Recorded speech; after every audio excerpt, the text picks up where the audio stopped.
बस बेताल, तुमने सर से संदेशा भेजा था, इसलिए मैं ऐसे ही यहाँ आ गया। ये तुमने बहुत अच्छा किया मित्र। आओ बैठो। बैठ। बस बेताल, मैंने तस से तुम्हारी सर से समस्या जान ली और उसका हाथ से हल भी है मेरे पास। अच्छा तो जल्दी बताओ ना, वो बेतालनी मेरे पीछे ऐसे पड़ गई है जैसे शहद के पीछे मधुमक्खी। देखो बेताल, यह योजना यह है कि वो तुम पे मस से मरती है, इसलिए क्योंकि वो तुमको बस से बहुत अच्छा मानती। अच्छा तो मैं हूं ही। लसे, लेकिन तुम्हें उसकी दृष्टि में उससे उठना नहीं बल्कि ग से गिरना है। ससे समझे? अब क से कान लाओ इधर और ससे सुनो।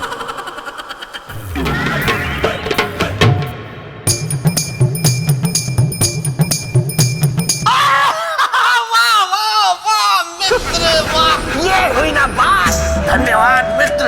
अब मैं बेताल गलने नहीं दूंगा उस बेतालनी की दाल। अच्छा जैसे चलता हूं। ये हुई ना बात। गोलू, गोलू, बाहर आओ वहां से। मैं कहता हूं वहां से बाहर आओ। देवी जयलक्ष्मी कुछ कह रही है। सम्राट विक्रमादित्य ने जो संकल्प लिया था उसे पूरा करने के लिए वे राजमहल से निकलने की तैयारी में थे।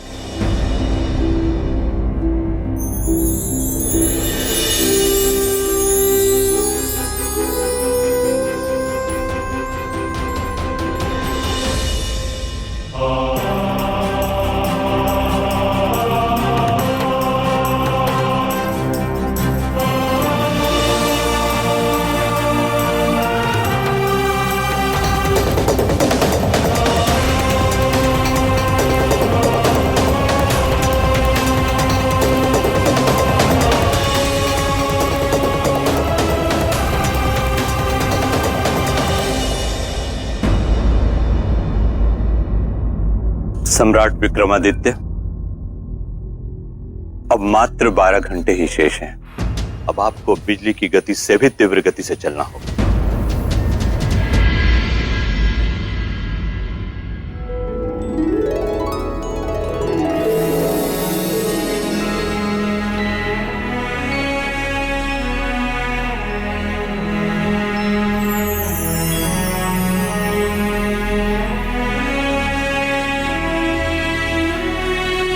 महारानी चित्रलेखा, ये क्या है?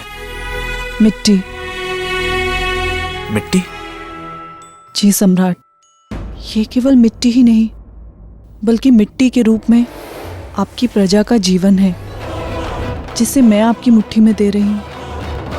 यदि ये मुट्ठी खुल गई तो इसमें बंद मिट्टी के समान इस धरती पर रहने वाले सभी लोगों का जीवन बिखर जाएगा।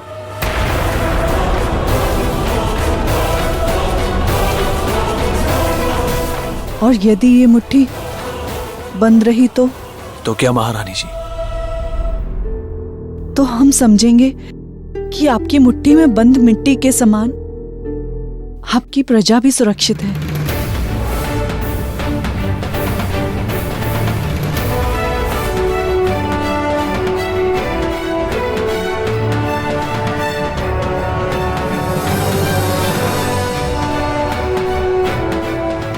ये मुट्ठी बंद ही रहेगी।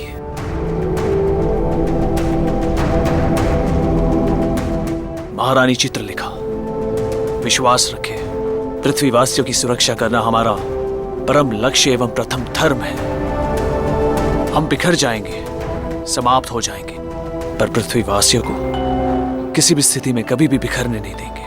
हम जानते हैं, हम आपकी अर्धांगिनी हैं, आपकी सहचरी हैं, और हमें आप पर पूर्ण विश्वास भी है।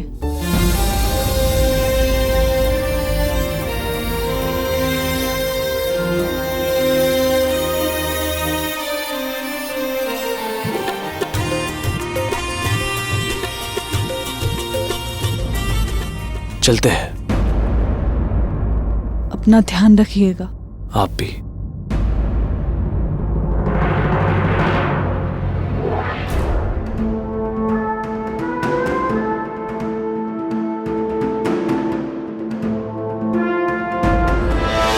अपने मित्र विक्रमादित्य के बारे में सोच सोच कर ये हालत हो गई है मेरी। लेकिन मुझे पता है मेरे मित्र के लिए हर विपत्ति फूल पत्ती की तरह है। वो हर समस्या को तपस्या की तरह लेता है और उसे साध के दिखाता है। भले सिर्फ एक दिन शेष बचा हो, चाहे राहु देव को भी क्यों ना रोकना हो, इस सृष्टि को बचाने के लिए मेरा मित्र हार मानने वालों में से नहीं था।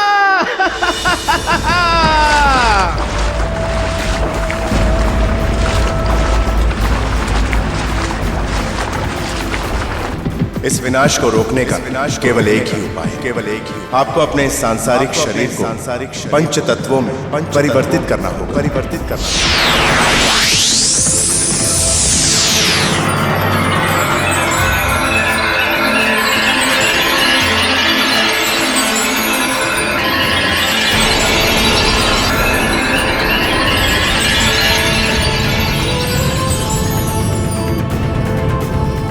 हम सौरमंडल पहुंच गए हैं, किंतु अब हमें शीघ्रता करनी होगी पुष्य नक्षत्र की ओर बढ़ने के लिए, ताकि हम राहु को रोक सकें।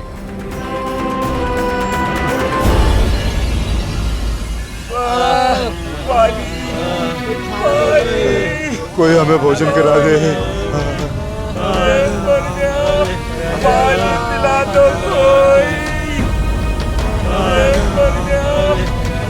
महारानी जी, हमें जल पिला दीजिए।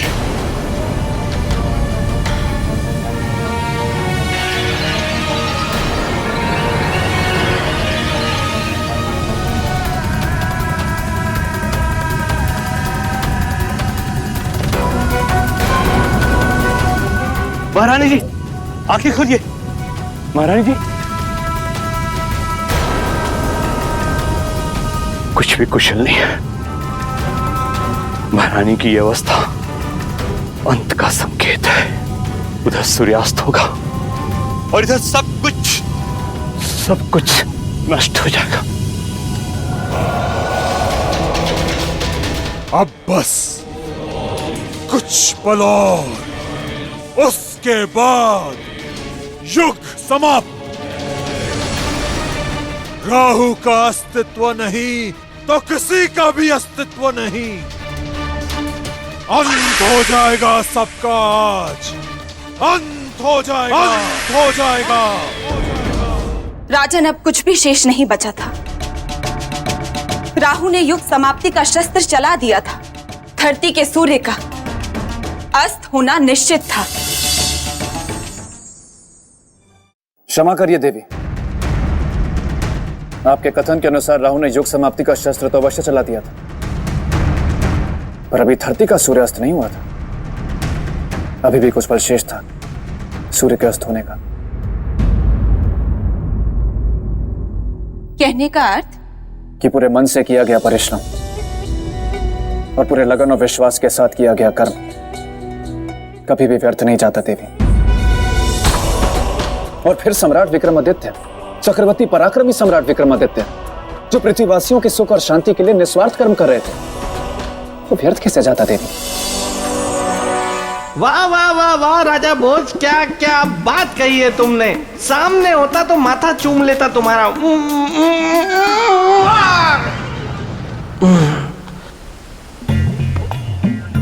अच्छा हुआ किसी ने देखा नहीं। मेरे मित्र की इतनी प्रशंसा सुनकर मन प्रसन्न हो गया। लेकिन कर कौन रहा है? राजा भोज। हाँ? राजा भोज चाहे कितनी भी प्रशंसा क्यों न कर ले, मैं अपने प्रण से नहीं हटूंगा।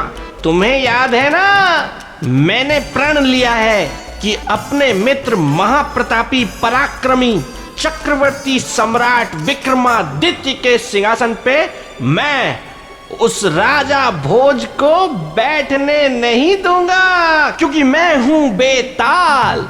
गलने नहीं दूंगा राजा भोज की दाल।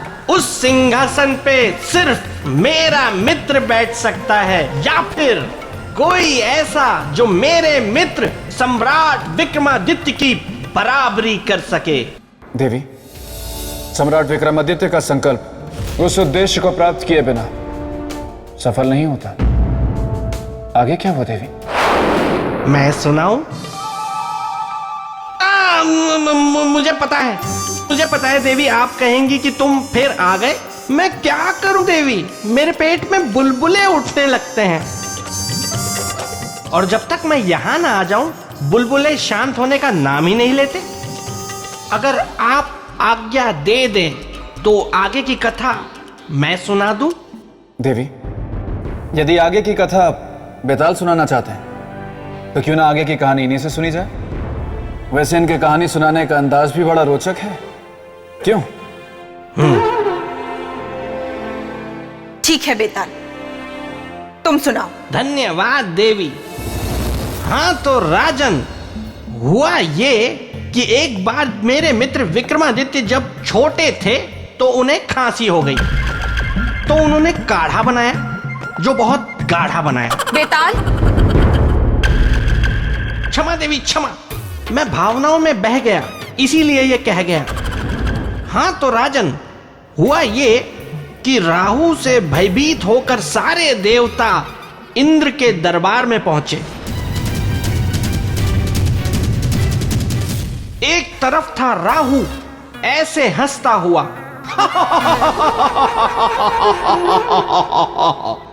और दूसरी तरफ था मेरा मित्र विक्रमादित्य एकदम शांत ऐसे।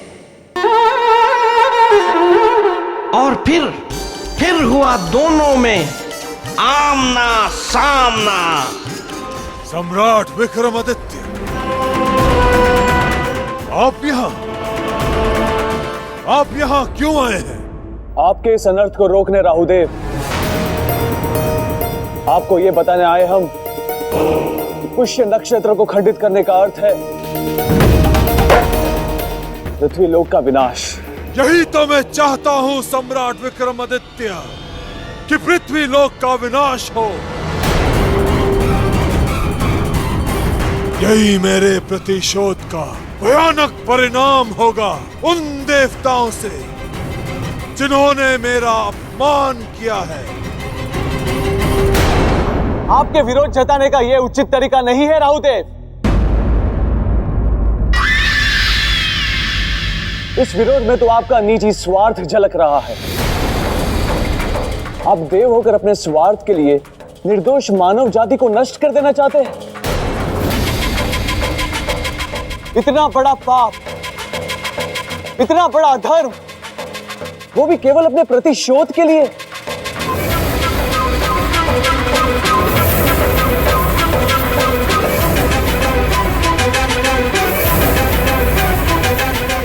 हमारी बात मानिए राहुदेव, अपना निर्णय बदल दीजिए।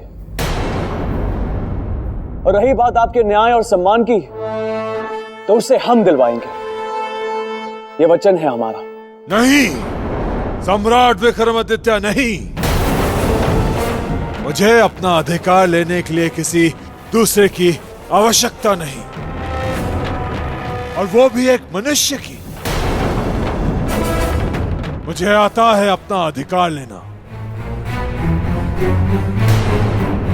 इसीलिए भलाई इसी में है कि आप मेरे मार्ग से हट जाइए और मुझे अपना संकल्प पूरा करने दें।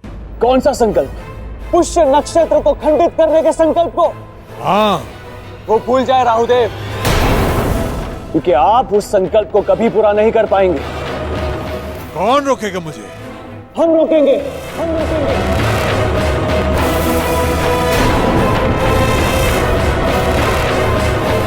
हमें आपको रोकना ही होगा।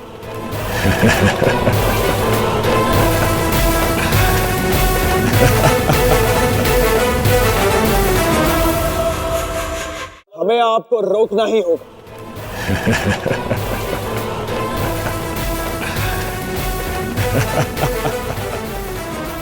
मनुष्य रोकेगा मुझे?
चलो।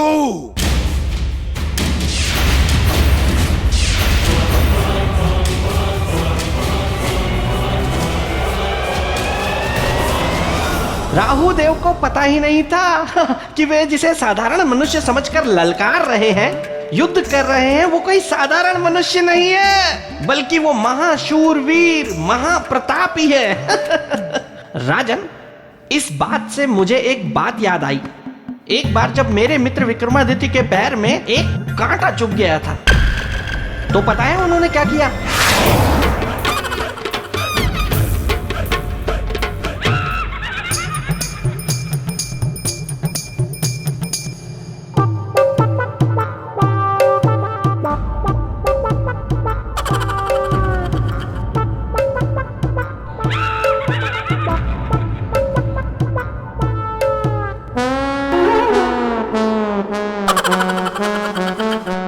देवी, फिर उस युद्ध का परिणाम क्या हुआ? जब अपने अपने क्षेत्र के दो शक्तिमान युद्ध में आमने सामने हो, तो परिणाम इतना शीघ्र कैसे आता? युद्ध चलता रहा, समय बीतता रहा, और बीतते बीतते समय की सुई उस एक निर्णायक घड़ी के पास आकर रुक गई, जिसे एक घड़ी में सम्राट विक्रमादित्य को रोकना था राहु को, और बचाना था खंडित होने से पुष्य नक्षत्र को। देवी, वो निर्णायक घड़ी क्या थी?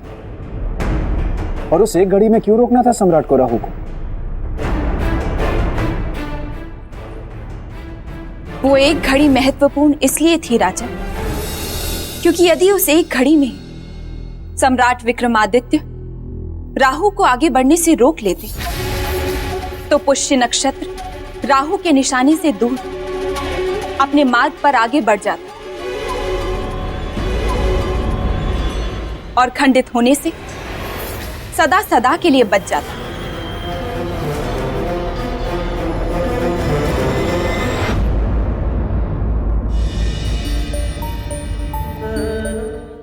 देवी, फिर उस युद्ध का परिणाम क्या हुआ? जब अपने अपने क्षेत्र के दो शक्तिमान युद्ध में आमने सामने हो, तो परिणाम इतना शीघ्र कैसे आता? युद्ध चलता रहा, समय बीतता रहा, और बीतते बीतते समय की सुई उस एक निर्णायक घड़ी के पास आकर रुक गई, जिसे एक घड़ी में सम्राट विक्रमादित्य को रोकना था राहु को और बचाना था खंडित होने से पुष्य नक्षत्र को। देवी, वो निर्णायक घड़ी क्या थी और उस एक घड़ी में क्यों रोकना था सम्राट को राहु को? वो एक घड़ी महत्वपूर्ण इसलिए थी राजन, क्योंकि यदि उस एक घड़ी में सम्राट विक्रमादित्य राहु को आगे बढ़ने से रोक लेते तो पुष्य नक्षत्र राहु के निशाने से दूर अपने मार्ग पर आगे बढ़ जाता और खंडित होने से सदा सदा के लिए बच जाता। हम किसी भी मूल्य पर इस संसार का विनाश नहीं होने देंगे। परम पिता परमात्मा राहुदेव के इस हठ ने वनस्पति से लेकर जीव जंतुओं के जीवन के अस्तित्व को संकट में डाल दिया। हमें आशीर्वाद दीजिए कि राहुदेव के इस हठ धर्म को पराजित कर हम इस विनाश लीला को रोक सके। आशीर्वाद दीजिए हमें ईश्वर।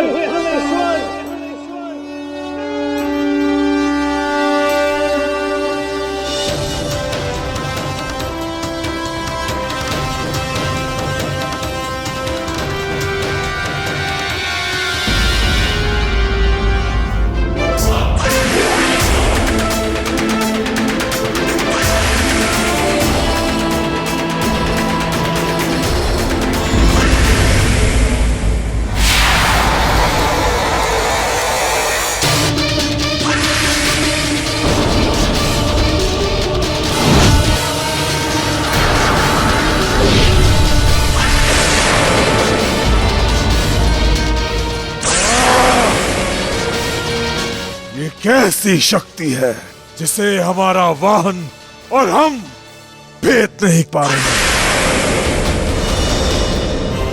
और इस प्रकार चक्रवर्ती सम्राट विक्रमादित्य ने एक साथ अपनी सारी शक्तियों का प्रयोग कर राहु को रोक दिया और वो घड़ी टल गई जिस घड़ी में राहु पुष्य नक्षत्र को खंडित कर सकता था।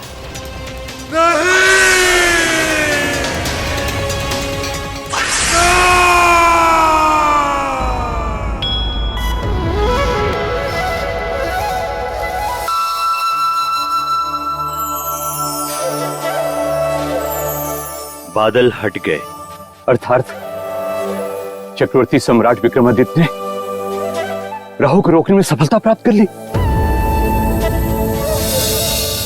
महारानी जी होश में आइए, आंखें खोलिए महारानी जी, साक्षी बनिए चक्रवर्ती सम्राट विक्रमादित्य की सफलता का।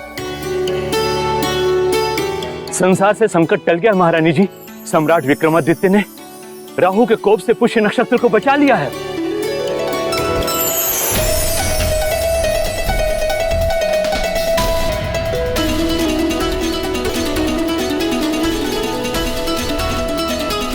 सम्राट की, सम्राट की, सम्राट की, सम्राट की, सम्राट की, सम्राट की।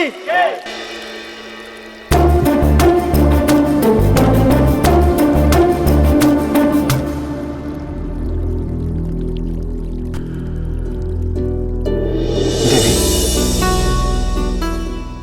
मुझे लगता है कि अब बेताल को सामान्य कर देना चाहिए। देखिए ना कितने व्याकुल और परेशान हो रहे हैं।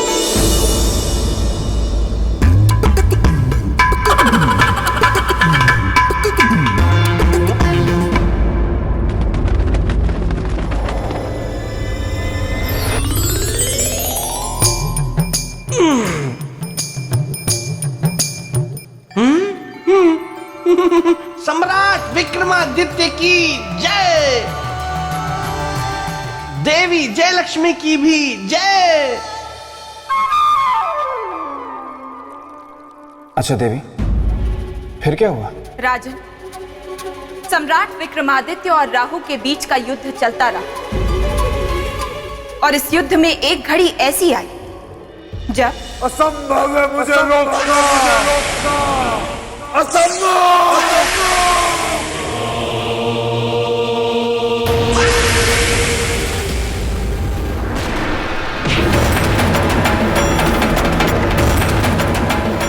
तुम नहीं जानते तुमने क्या किया है विक्रमादित्य। भली भांति जानते हैं राहुदेव। जानते तो तुम राहु से शत्रुता मोल लेने का दुस्साहस नहीं करते। हमने आपसे शत्रुता नहीं, पृथ्वीवासियों से मित्रता निभाई है, उनके जीवन की सुरक्षा करके। तो अब तुम्हारी मित्रता तुम्हारी मृत्यु बनेगी। मृत्यु का भय नहीं है हमें राहुदेव, क्योंकि हमने अपना उद्देश्य पूरा किया है। सफलता के बाद मृत्यु भी सुखदायी होती है। मुझे असफलता का राग सुनाकर स्वयं सफलता का शंखनाद करने वाला विक्रम, मैं तुम्हें ऐसा मारूंगा तुम स्वयं मुझसे मृत्यु की भीख मांगेगा।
इंद्रदेव, ये क्या हो गया सम्राट विक्रमादित्य को?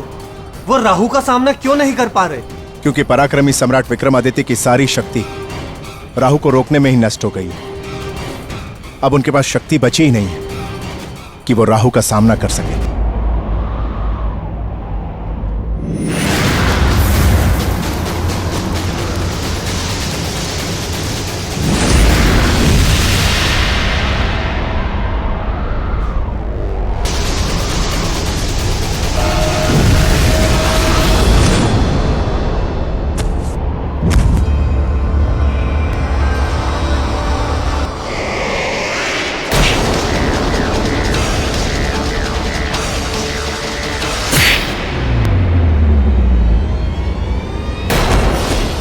इंद्रदेव, हमें कुछ करना ही होगा, अन्यथा इस प्रकार तो राहु सम्राट विक्रमादित्य को मार देंगे। आपने सत्य कहा अग्निदेव।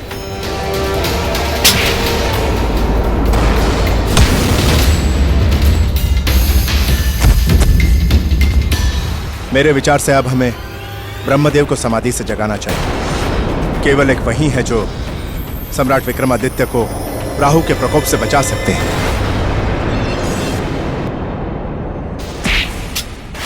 रुक जाओ राहु, रुक जाओ राहु।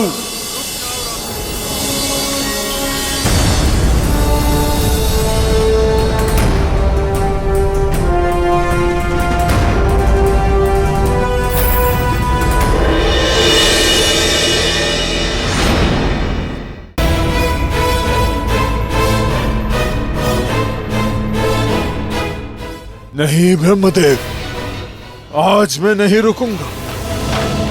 ये मेरा शत्रु है, मेरे प्रतिशोध के मार्ग पे बाधक है। आज मैं इसे जीवित नहीं छोड़ूंगा ब्रह्मदेव। शांत राहु, शांत। क्रोध विनाश की अग्नि है, इसीलिए मैं अपने क्रोध की अग्नि में से जलाकर भस्म कर दूंगा। उससे क्या प्राप्त हो? शांति ब्रह्मदेव, सुख। आप नहीं जानते मैं कितना अशांत हूं। आपने मुझे देवत्व का स्थान दिया, उसके बाद भी उस इंद्र ने मुझे अपने दरबार से निकाल दिया, अपमानित करके निकाल दिया ब्रह्मदेव। और अब इस विक्रमादित्य ने मेरे प्रतिशोध लेने का अवसर भी छीन लिया मुझसे। यह अपराधी है ब्रह्मदेव, बहुत बड़ा अपराधी, और उसका दंड केवल मृत्यु है। इसीलिए आप बीच में मत आइए। ठीक, नहीं आऊंगा तुम्हारे बीच।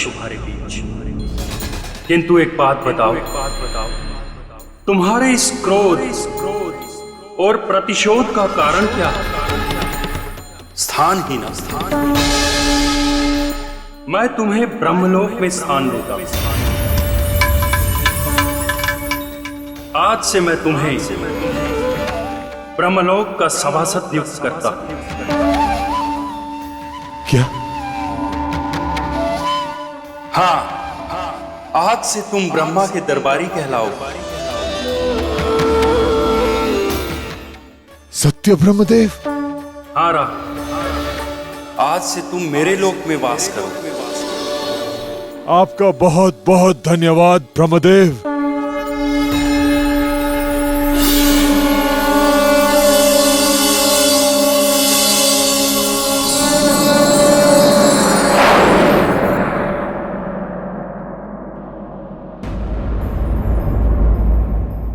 चक्रवर्ती सम्राट विक्रमादित्य, मुझे क्षमा कीजिए। आज आपके कारण मुझे इतना बड़ा सम्मान मिला है। इस शुभ अवसर पर मैं आपको कुछ देना चाहता हूं। मेरा वरदान स्वीकार करें। अगर आप हमसे प्रसन्न हैं तो वचन दीजिए कि आज के बाद पुष्य नक्षत्र को खंडित करने के लिए आप कभी भी शस्त्र नहीं उठाएंगे।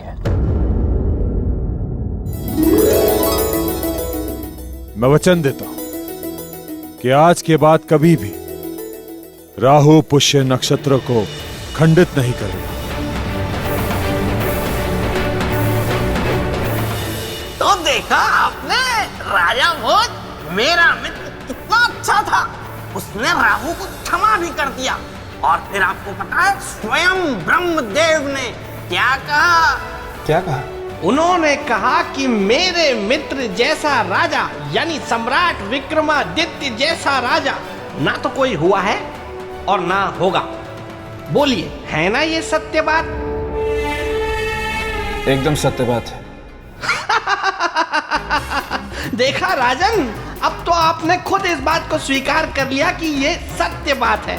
मतलब विवाद खत्म। तो अब आप इस सिंहासन को भूल जाइए। बेताल,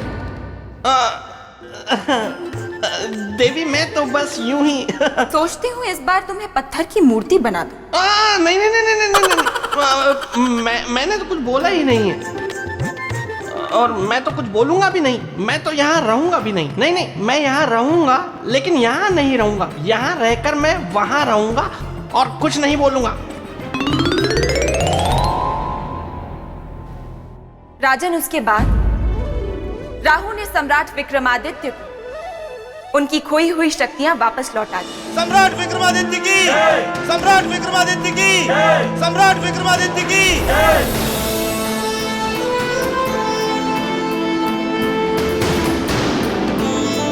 पराक्रमी सम्राट विक्रमादित्य, यह कहना अनुचित नहीं होगा कि आपने अपने पराक्रम एवं वीरता से एक नए युग का आरंभ किया है।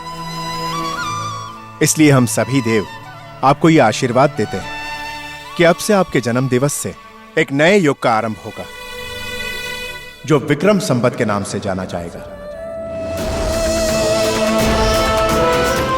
और केवल इतना ही नहीं सम्राट, अब ज्योतिष और ग्रह नक्षत्रों की सारी गणनाएं भी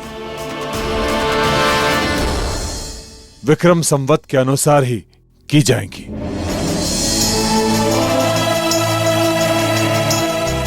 इस सम्मान के लिए बहुत बहुत धन्यवाद देव।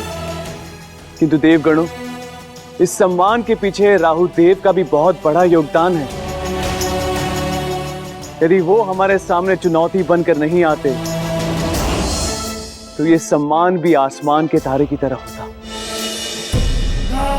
राजन, मैं इस सिंहासन में पराक्रम की रक्षिका जयलक्ष्मी आपको चक्रवर्ती सम्राट विक्रमादित्य के पराक्रम की कहानी सुना दी। अब मुझे आज्ञा दें।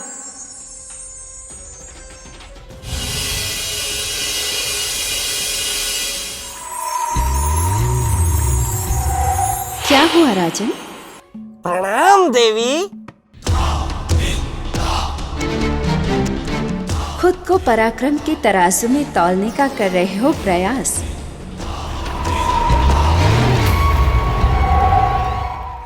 या बिना प्रयास चले जाने में ही भलाई का कर रहे हैं आभास? देवी आप? हाँ, मैं विचारों के भंवर में उलझ गए? नहीं, क्या दुविधा है? सिंहासन को पाने की या खोने की? नहीं देवी, कोई दुविधा नहीं। तब उत्सुकता है बाकी के 31 गुणों को जानने की। सिंहासन जो इस सिंहासन के आधार हैं।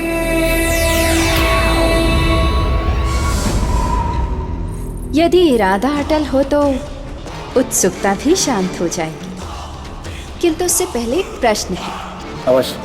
आपने सम्राट विक्रमादित्य के पराक्रम की कहानी तो सुन ली। जी। तो बताइए, व्यक्ति की 2 शक्तियों में कौन बड़ी है? कौन है सबसे शक्तिशाली, तन की शक्ति या मन की शक्ति? किस शक्ति धारक को आप कहेंगे सबसे भाग्यशाली?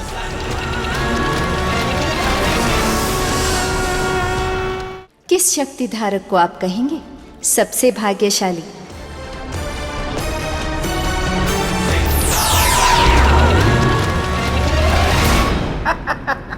राजन, आप बहुत अच्छे इंसान हैं। आप अपनी प्रजा का बड़ा अच्छा ख्याल रखते हैं। वाह वाह वाह वाह वाह।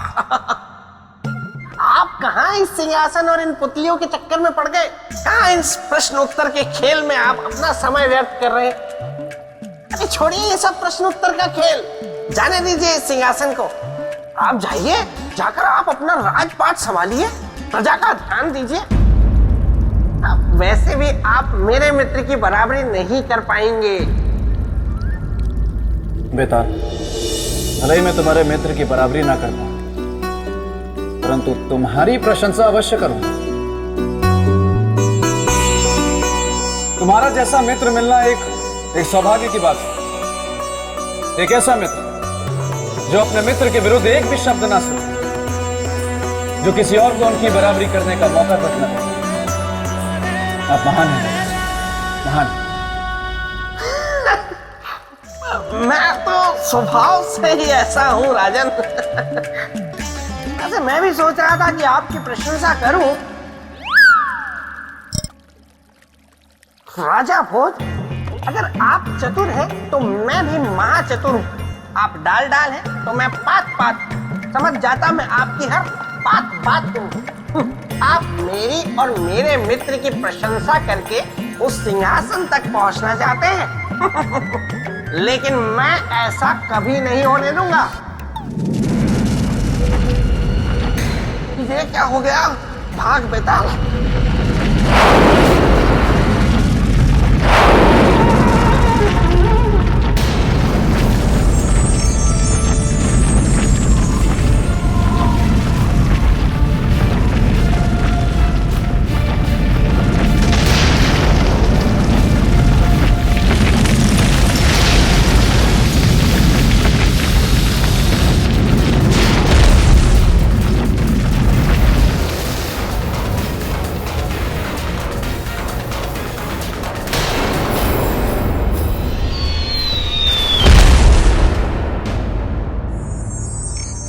ये कैसी हुआ?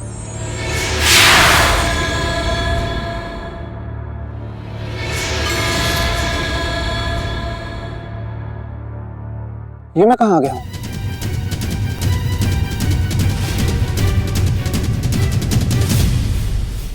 बचाओ माँ, मुझे बचा लो, बचाओ माँ। किसकी आवाज है?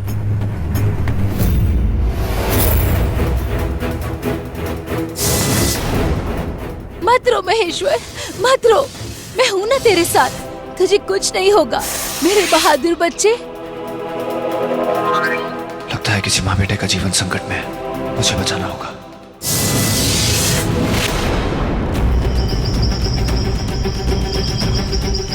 ये मार डालेगा मुझे, माँ मुझे ये मार डालेगा, माँ माँ मुझे ये मार डालेगा।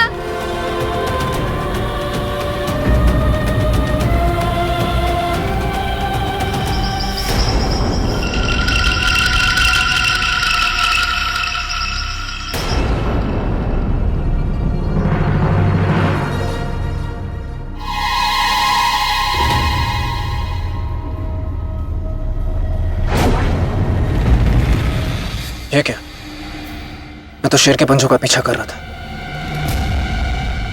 ये दानव के निशान कहां से हो गए? कहीं कोई माया तो नहीं?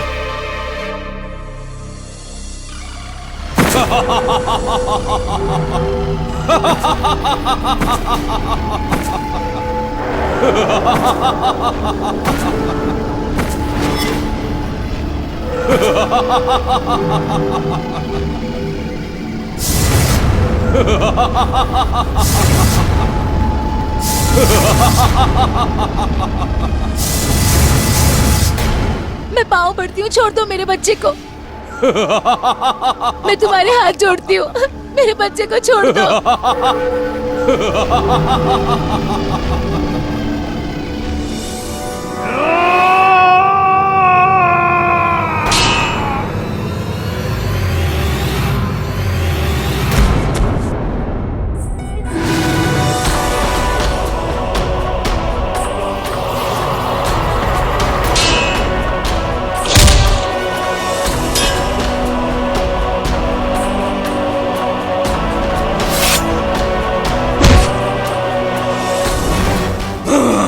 खबरदार जो आगे बढ़े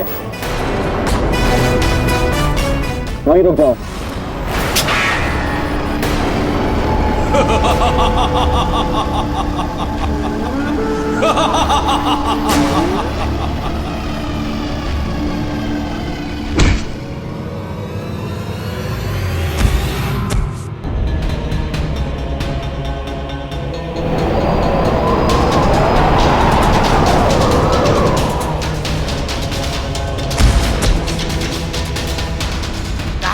सिंहासन के चक्कर में मत पड़ो, बहुत मार खानी पड़ेगी।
आप बहुत बहादुर हैं, है ना?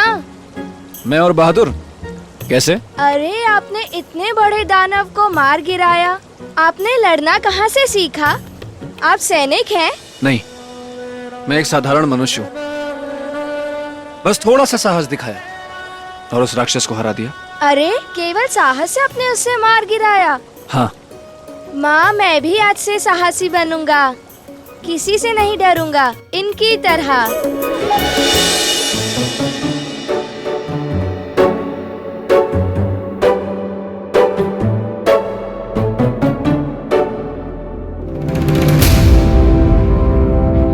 कहिए बेटा, कोई आवश्यक का? वाह वाह राजन वाह, क्या युद्ध किया है आपने उस दानव के साथ, मजा आ गया। मैं बस आ ही रहा था, वो मुझे थोड़ी देर हो गई, वरना आपको युद्ध की आवश्यकता ही नहीं पड़ती। मैं अकेला ही काफी था उसके लिए। भली भांति पता है मुझे ये बात। लेकिन राजन आप भी ना मान नहीं रहे, देख रहे हैं कि सिंहासन को पाने के रास्ते में कितनी मुश्किलें आ रही हैं आपको, लेकिन फिर भी अड़े हुए हैं। अब भी कहता हूँ, समय रहते उज्जैनी वापस लौट जाइए राजन। आप नहीं जानते, लेकिन मैं जानता हूँ आपके रास्ते में भयंकर मुसीबत आने वाली है। मुसीबतों से कायर घबराते हैं बेटा। ठीक ठीक है राजन, ठीक है। मेरा कार्य था आपको समझाना, समझना नहीं समझना आपका कार्य है, आपका काम आप अपनी जाने, मैं चला। लेकिन अगर कहीं मेरी कोई आवश्यकता हो ना तो मुझे अवश्य याद कीजिएगा, मैं अवश्य आऊंगा, मन हुआ तो। याद रखूंगा। जय महाकाल। जय महाकाल।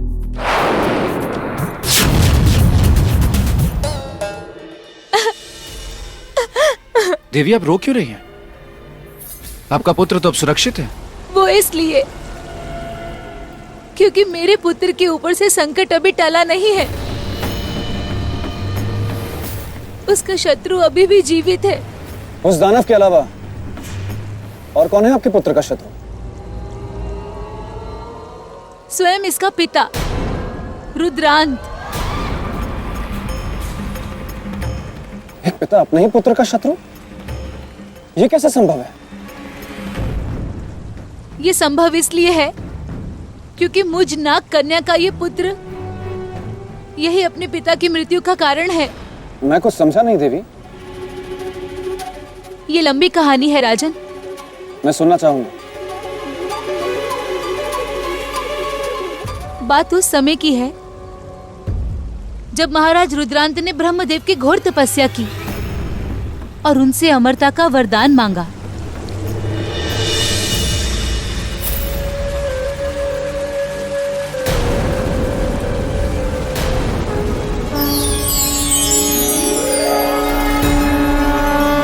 रुद्रान, आंखें खोलो रुद्रान।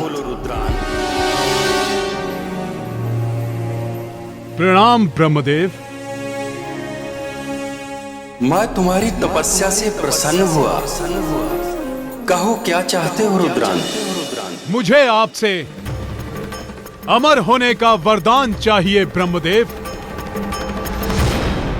नहीं रुद्रान, नहीं, मैं तुम्हें अमर होने का वरदान नहीं दे सकता। इस संसार में कोई भी अमर नहीं है। जिसका जन्म हुआ है उसकी मृत्यु निश्चित है। किंतु हाँ, तुम्हारी तपस्या व्यर्थ नहीं जाएगी, फल अवश्य मिलेगा। जाओ, मैं तुम्हें वरदान देता हूँ, जो भी तुमसे युद्ध करेगा उसकी सारी शक्ति तुम में आ जाएगी और वो शक्तिहीन हो जाएगा। तब तो मैं अमर हो जाऊंगा ब्रह्मदेव, मेरी मृत्यु नहीं होगी। नहीं रुद्रान, तुम्हारी भी मृत्यु होगी और उसका कारण होगा तुम्हारा पुत्र। मेरा पुत्र? हाँ, तुम्हारा पुत्र। जब वो 7 वर्ष का होगा तब वो तुम्हारी मृत्यु का कारण बनेगा।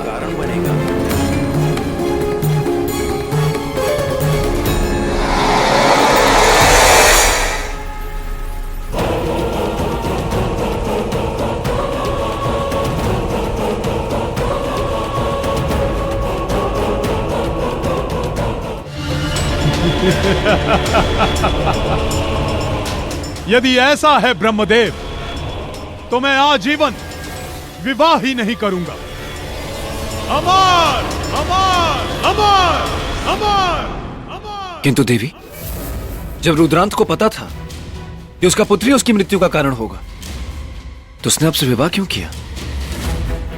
राजन, हमारा विवाह नहीं हुआ है। तो फिर ये पुत्र?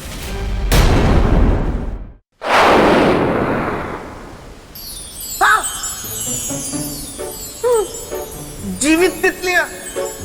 इसका मतलब सौंदर्य लेखा आ रही है। क्या करूं, क्या करूं? हाँ, मस्तिष्क कुमार की सुझाई युक्ति का उपयोग करता हूं।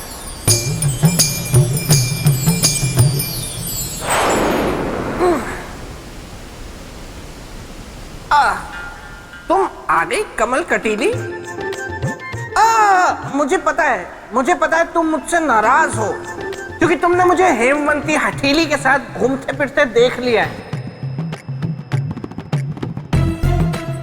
लेकिन मैं क्या करूं, मैं हूं ही ऐसा। वो तो क्या है कि मुझे प्रकाश कुंजनी ने थोड़ा सोम रस पिला दिया था,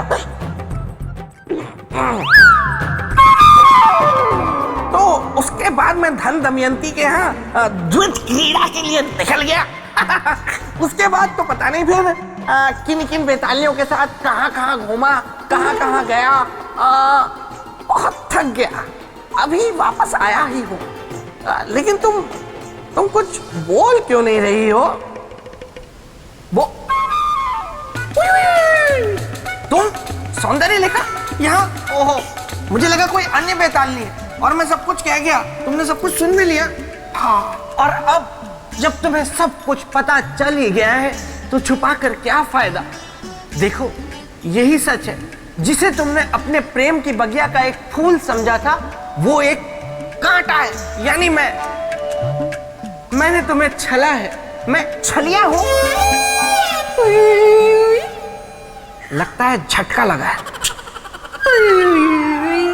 वो वाला हुई। हाँ, अरे मैं सोम रस पीता हूं, मैं द्वैत क्रीड़ा करता हूं, अरे मैं कई बेतालियों के साथ घूमता फिरता हूं। क्या हुई?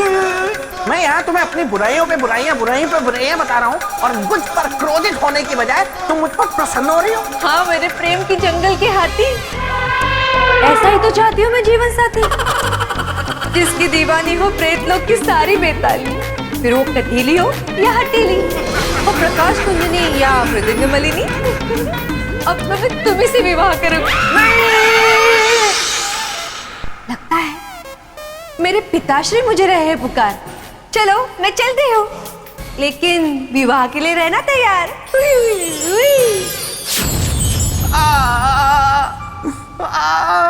क्या करूं मैं इसका?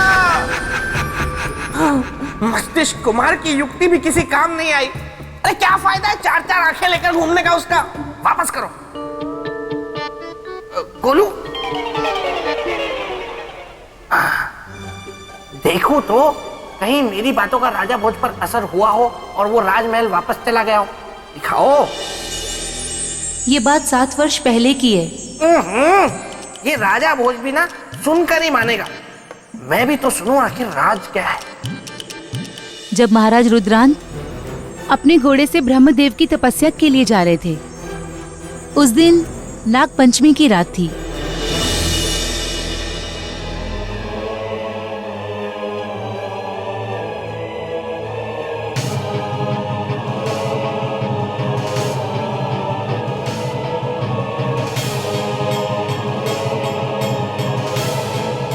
हे देवादिदेव महादेव, आज नाग पंचमी की इस रात को आप हम सभी नाग कन्याओं की मनोकामना पूरी करते हैं। आज अपनी इस पुत्री नागमती को ऐसा वर दीजिए जो आपने कभी किसी नाग कन्या को ना दिया हो और ना कभी किसी ने मांगा हो। मैं अपनी कोख से, अपने नागकुल से बिल्कुल अलग एक संतान को जन्म देना चाहती हूँ। हे प्रभु, मेरी मुराद की झोली भरेगी या खाली रहेगी, ये आप पर है।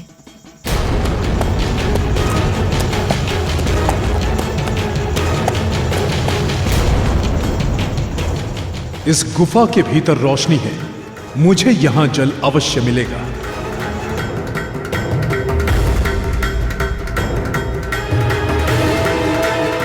ये आप पर निर्भर करता है कि कौन इस दूध को पीता है और मुझे सौभाग्यवती होने का अवसर देता है।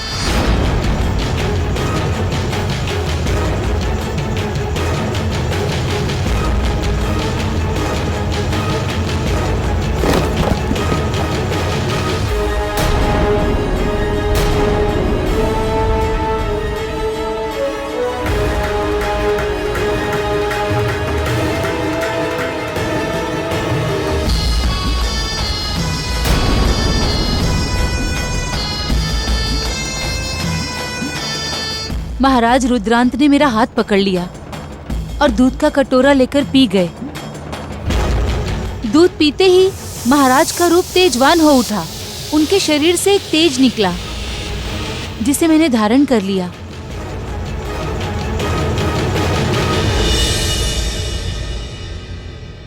और गर्भासन का समय पूरा होते ही मैंने इस पुत्र को जन्म दिया। महाराज तो अपनी तपस्या के लिए चले गए थे और मैं प्रतीक्षा करती रही। 7 साल तक प्रतीक्षा की मैंने, और आज जब 2 दिन बाद मेरा पुत्र 7 साल का होता, मैं इसे इसके पिता से मिलवाने ले गई। नहीं नागमती, ये मेरा पुत्र नहीं, काल है, काल।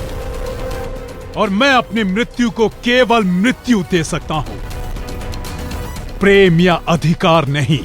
ऐसा न कहिए महाराज, ये आपका अंश है, आपका खून है, आपने इसे जीवन दिया है।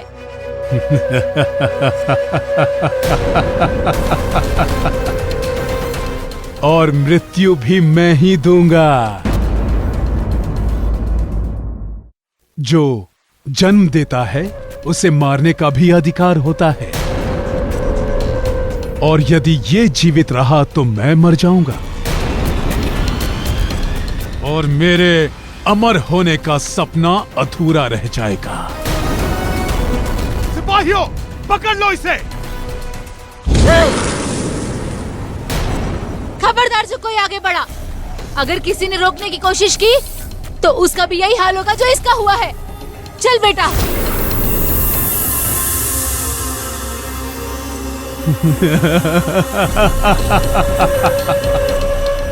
मैं अमर हूं नागमती। मेरी अमरता के बीच में आने का अर्थ है मरना। ये बात याद रखना नागमती, तुम्हारा यह पुत्र मर के रहेगा। और तब से मैं अपने पुत्र मनेश्वर को लेकर भाग रही हूँ। अब तो मृत्यु ही एकमात्र रास्ता नजर आता है। इससे पहले कि रुद्रांत हमें पकड़े, मैं अपनी जान दे दूंगी। देवी, देवी, मैं वचन देता हूं आपको, अब आपको अपने पुत्र के जीवन की रक्षा के लिए भागना नहीं पड़ेगा देवी। उस निर्दयी से इस बालक की रक्षा मैं करूंगा।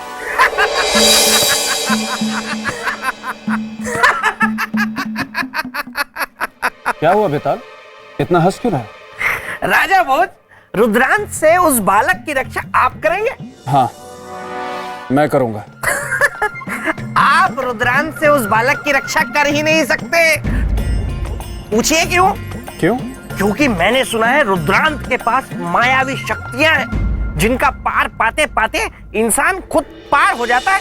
बेताल, यदि मन में इच्छा शक्ति हो तो किसी से भी पार पाना संभव नहीं है।